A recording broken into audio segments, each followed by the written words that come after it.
You want to talk strength of schedule? The ACC schedule is on steroids in week 1. A conference record 5 non-conference games against AP top 25 opponents.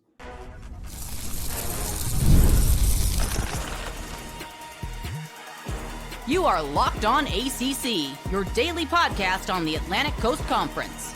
Part of the Locked On Podcast Network, your team every day. Shout out to the everydayers, and thank you so much for making Locked On ACC your first listen. We're available free wherever you get your podcasts. We're free on YouTube. We're part of the Locked On Podcast Network, your team every day. He is Kenton Gibbs, former NC State defensive lineman and co-host of Locked On Wolfpack. I am Alex Donno, host of Locked On Canes. On this episode, we'll go through our week 1 game picks. 16 ACC teams in action, 16 different games, all non-con this weekend. A game that we haven't devoted enough time to yet. Virginia Tech taking on South Carolina in Atlanta. I've got to take that Hokies fans are not going to like too much about that game. But Kenton Gibbs, it is a historic ACC weekend coming up. And listen, I like the approach. I like the way that it's shaping up week 1, being aggressive with big-time non-conference games, because Saturday into Sunday into Monday, you've got 5 matchups, and some of the ACC teams are highly ranked as well. You have 5 matchups against top 25 AP teams.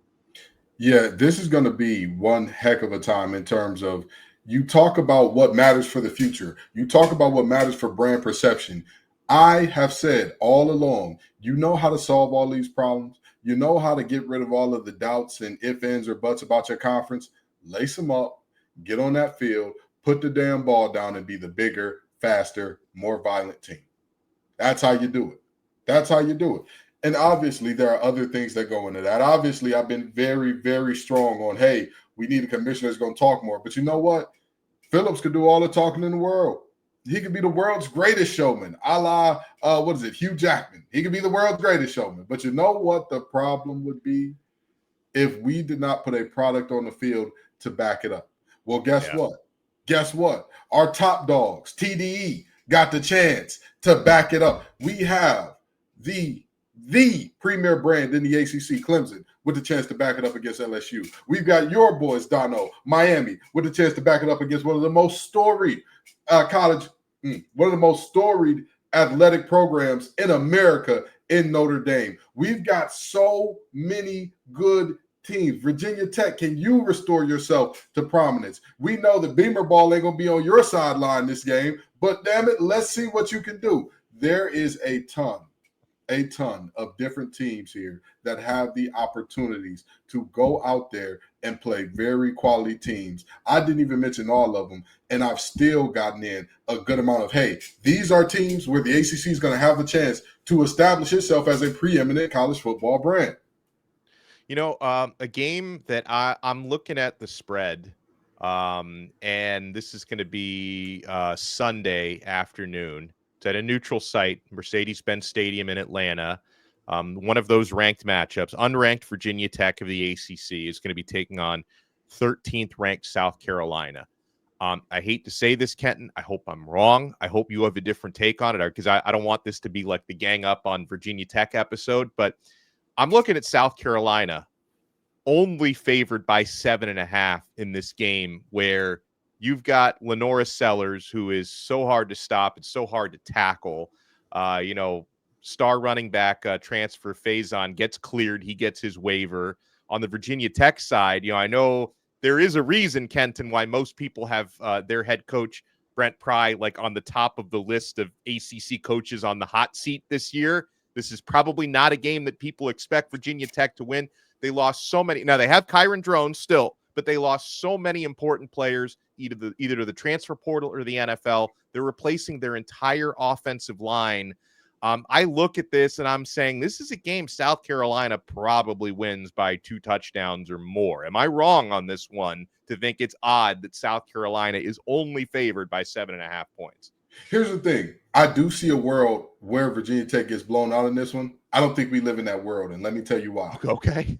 Pressure does one of 2 things. It either bursts pipes or it creates diamonds.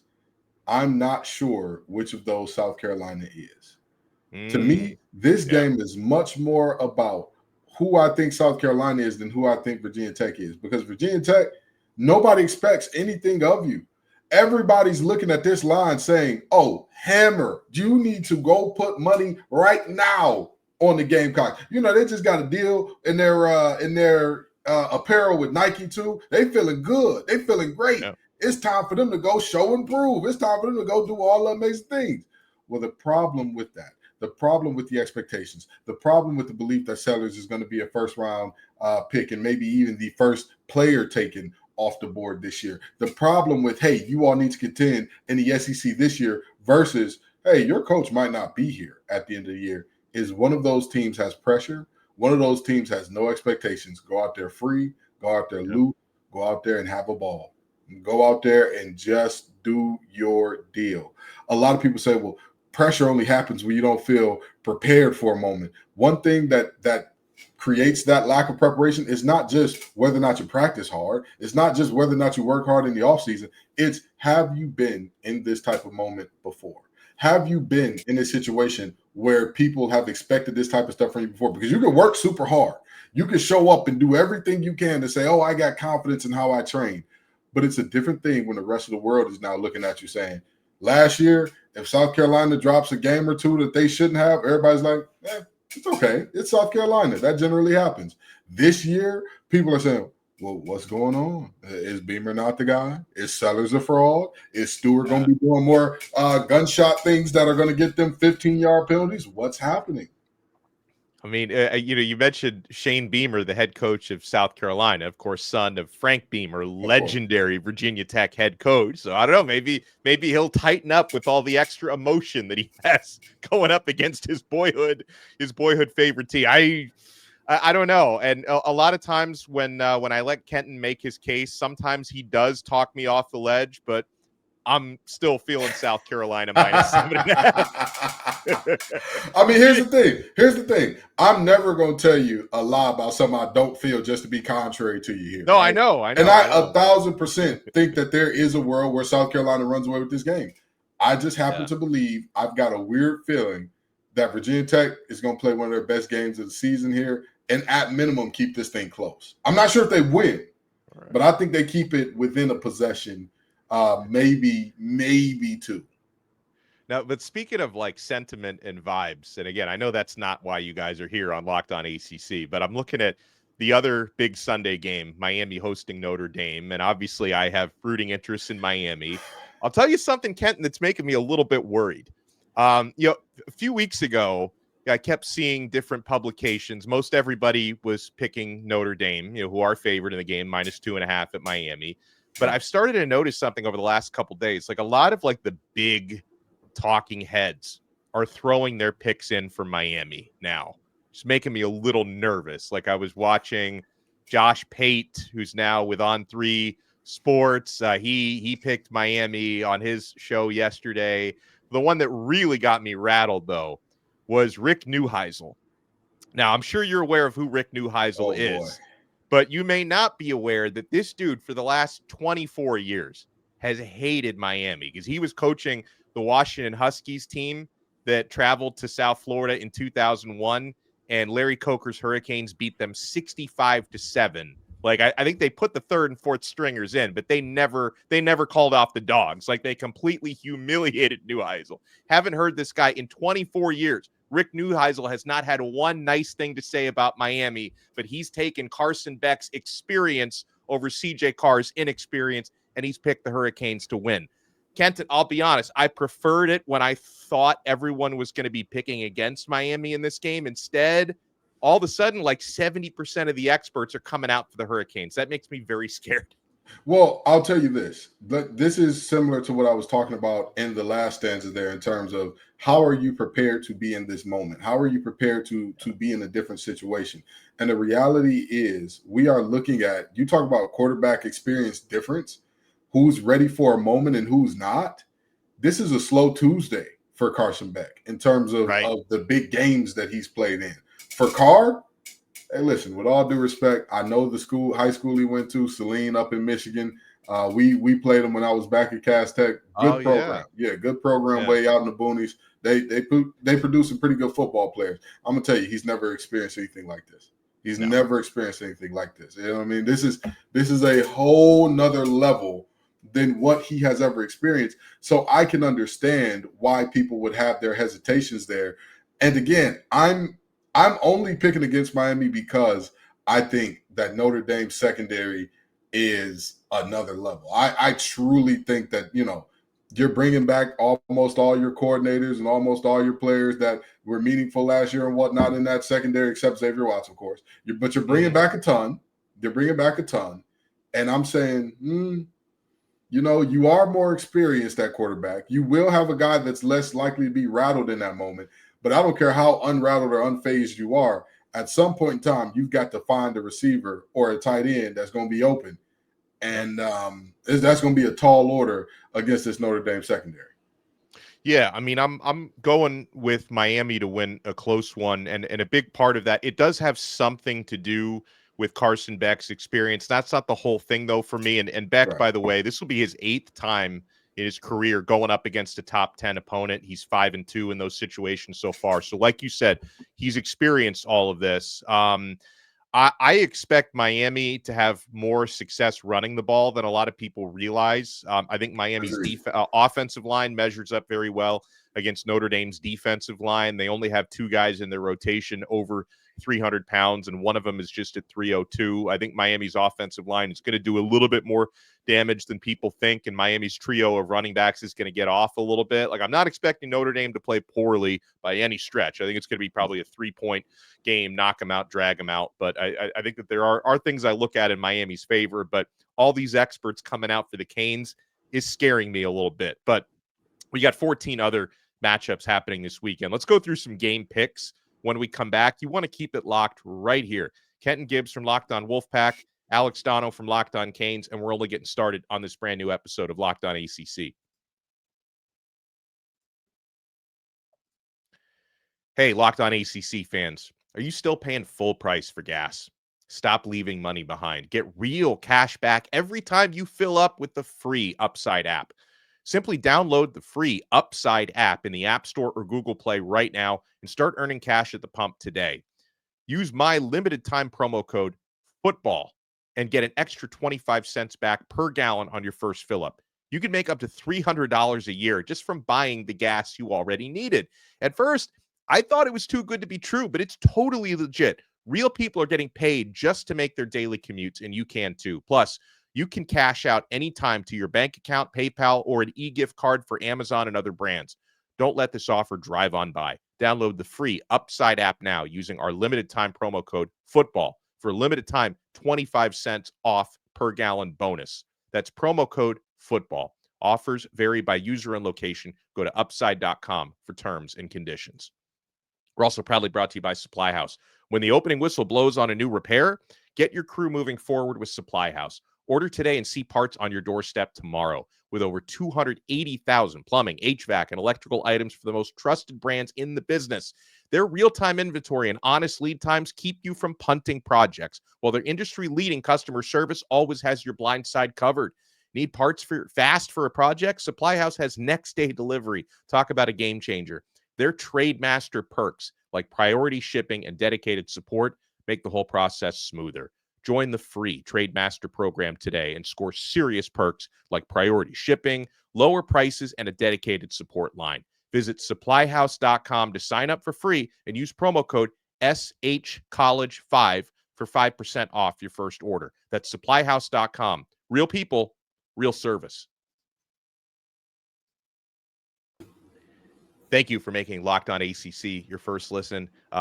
Kenton, of course, is decked out in his NC State gear, and why the heck not? So NC State has the opener tonight, KG against East Carolina. I do have, just for the record, I have NC State money line as part of a parlay this weekend.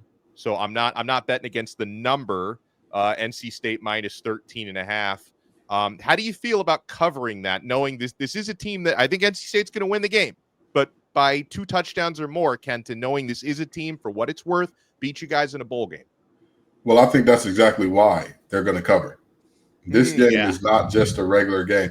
Coach Doran is, for the most part, not a super passionate, fiery guy publicly. He's not that type of guy. I was part of his first recruiting class. I have seen how he conducts himself in public in general. He's not a super fiery, rah-rah guy 24/7.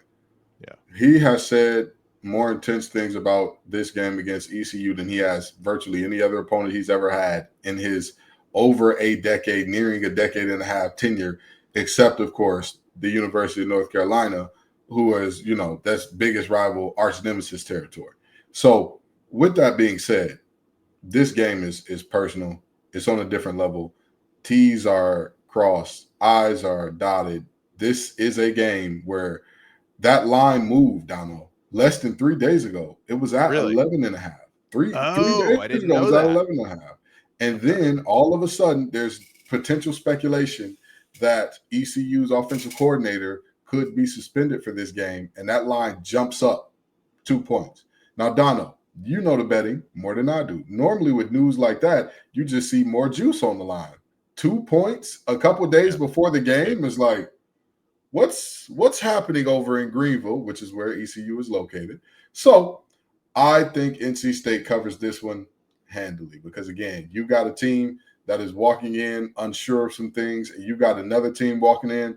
By the way, only bringing back 2 of their starters defensively as well. So you've got a team in NC State that is motivated, that is pissed off, that is hungry, and that really wants to send a message in this one. I think they cover fairly easily.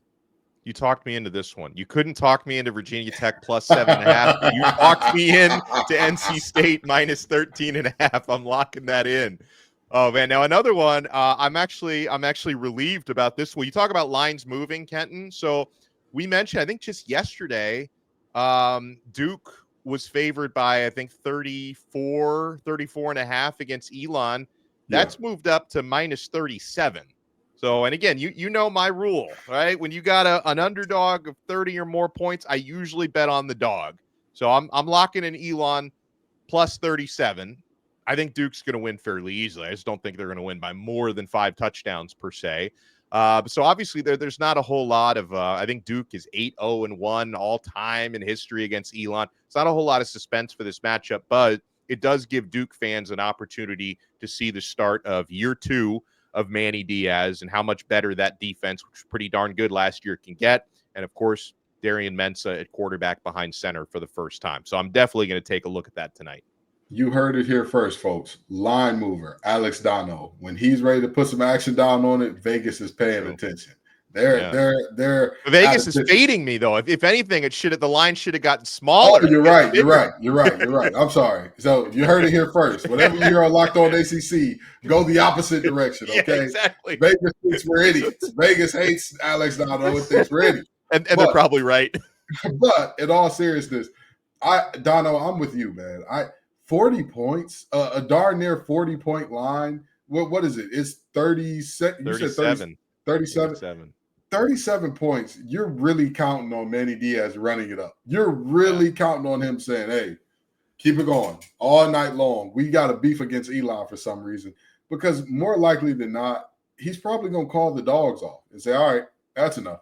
That's enough. Let's go ahead and reel it back in. And they could be up 50 at that point. But if Elon scores 2 touchdowns when they're up 50, let's do some quick math on that, Donno. 50 minus 14 is what? 36. 36. 36, which means you don't cover, which means you get a backdoor bad beat because Elon their coach is saying, just play for pride, man. Just do something right. Let's just put some good stuff on tape, okay? And meanwhile, Manny Diaz and Duke are like, all right, boys, pack it in. Let's not get anybody hurt. We're up 50 points. Next thing you know, you're looking up like, oh, what? They were just up 43. Yeah, that's too high. Too high. All right, so a Friday night game, Kenton. I think I'm going to stay away from this one. I think Georgia Tech absolutely can win in Boulder. But I'd like that number to be minus 2.5 or minus 3. Georgia Tech is favored by 4.5 points. So I'm probably just going to sit this one out, watch the game, and enjoy it because I just don't know enough about what to expect from Caden Salter, quarterback in Colorado. Obviously, we know more of what to expect, with the Hayneses at Georgia Tech, which is why I think Georgia Tech's going to win the game. But again, at 4.5, I'm just going to sit this one out, watch and enjoy on Friday night. These are two of my favorite coaches, and not just all of college football, in all of sports, period. Coach Prime and what he is and what he's done and what he's represented. Fantastic. Fantastic. Coach Key and everything that he has brought to Georgia Tech. Fantastic. I mean, it makes me want to lose my clean rating thinking about how excellent he has been as a representative of Georgia Tech, and as kind of the flag bearer to say, hey, we're going to turn this program around. Former assistant who gets the interim title, that then gets the full-time title with an amazing ending to a season of the likes of which hadn't been seen since Paul Johnson was around in Atlanta. And it either way this game goes, it couldn't hurt my heart, because I'm going to see a team that I want to see win a lot of ball games this year win. But in this one, I'm double excited because I'm going to get to come on air and say I told everybody that Georgia Tech and the Rambling Wreck were going to be running, gunning, and doing whatever they want to Colorado. I'm sorry they don't have it in the trenches to stop that massive run game that Georgia Tech is coming with. There's going to be Haynes King. There's going to be Jamal Haynes. There's going to be Haynes everywhere like it's a boxer ad or something. This is not going to go well for Colorado, and it's just they're too light in the behind. They just don't have it in the trenches to hunker down, and I think that Georgia Tech wins this one, and they cover firmly. Now, another couple games I want your take on winners and covers before we do our official picks for a couple of the other biggest games of the weekend. Cal is at Oregon State, former Pac-12 rivalry. Oregon State is favored by 1.5 at home. I think that's about right, that being basically a pick'em game. I mean, I don't know. I guess the ACC homer in me wants to lean to Cal, but I don't know what to make of this one. Who do you think comes out on top? I've been looking at this for quite some time, and I've been going back and forth because I'm saying to myself, Oregon State is in constant flux, replacing a lot of guys, trying to figure out what's going on. Still haven't even really gotten over the loss of Aiden Childs and company from a year ago. And then I say, but is Cal in a better place? Don't get me wrong. Seeing them at ACC Media Days, seeing Wilcox and seeing Rivera and all them at ACC Media Days, it helped. But I'm not sure that I look at them and I say they're in a much better place with all that they had to replace when they had to replace it at the end of the day. Donno, I'm just like you. I hope that they get it done. I would hope. I'm not sure if they will. This game is the ultimate pick'em. If you are listening to my voice, do not bet on this game. But if I had to, if the Martians had the beam pointed at Earth saying, hey, you pick the right one and y'all get to live, I'd have to go with the Beavers. All right, so another one of the 5 ranked matchups, Syracuse unranked against Tennessee. This is going to be another neutral site game in Atlanta. Atlanta's hosting a bunch of football games this weekend. Syracuse against 24th ranked Tennessee. Now, I am going Syracuse to cover the 13.5. I'm going to have Tennessee winning the game by a touchdown or less. So to me, I look at this as Fran Brown is going to show that this team has a lot of toughness and can overcome some of the losses from last year. I like Steve Angeli as their quarterback. Like I'm almost tempted to call him an experienced quarterback. He's not. He's got one start, but a lot of reps as Notre Dame's backup for the last couple of years. More experience than Ricky Collins, who he beat out in their competition. So I'm going to go Syracuse to keep it close, to cover, but not to win. What about you? Are you taking Cuse outright? I've said this all week, and in the words of that song from Barnyard, I won't back down. Syracuse is going to win this football game. You heard it here first. Syracuse is going to win this game. I think that Fran Brown is that high above Heupel as a coach. Don't get me wrong.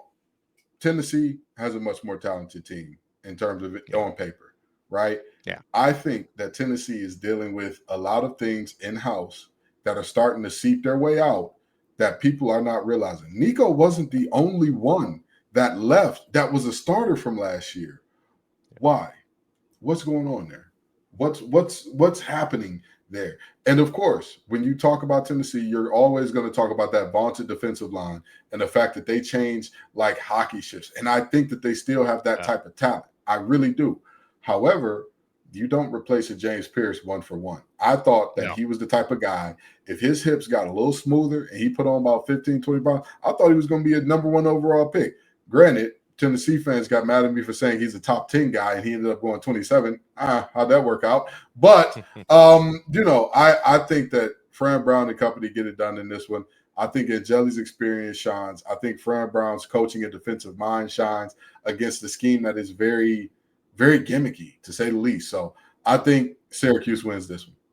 All right, when we come back, we'll go on record with our predictions for Florida State hosting Alabama and Clemson hosting LSU. Plus, is there a solution for the ACC that does not involve 9 conference games? You want to keep it locked right here. We're not done yet on this brand new episode of Locked On ACC.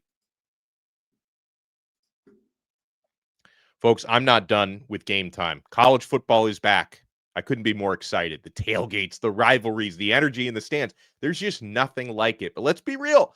Actually getting tickets can feel like more of a battle than the game itself. Endless queues, hidden fees, prices jumping at checkout. You don't get that with Game Time. And guys, you're getting the best features and the best prices. I'm looking at games, in my area in South Florida, Miami hosting Notre Dame for under $200, available now on the Game Time app. You're not going to find deals or features like that. That's why I use Game Time. The app gives that advantage back to the fans. It's the easiest way to score last-minute tickets at the best prices with no surprise fees. What you see is what you pay. Folks, I love the zone deals too. Pick the section, Game Time picks the seats, and you save big. Take the guesswork out of buying college football tickets with Game Time. Download the Game Time app, create your account, and use code LOCKEDONCollege for $20 off your first purchase. Terms apply. Again, that's promo code LOCKEDONCollege for $20 off. Swipe, tap, ticket. Download Game Time today. Thank you for making Locked On ACC your first listen. Hey, we have an important request. Locked On wants to hear from you. We've put together a survey to learn more about our listeners and make your favorite podcasts even better.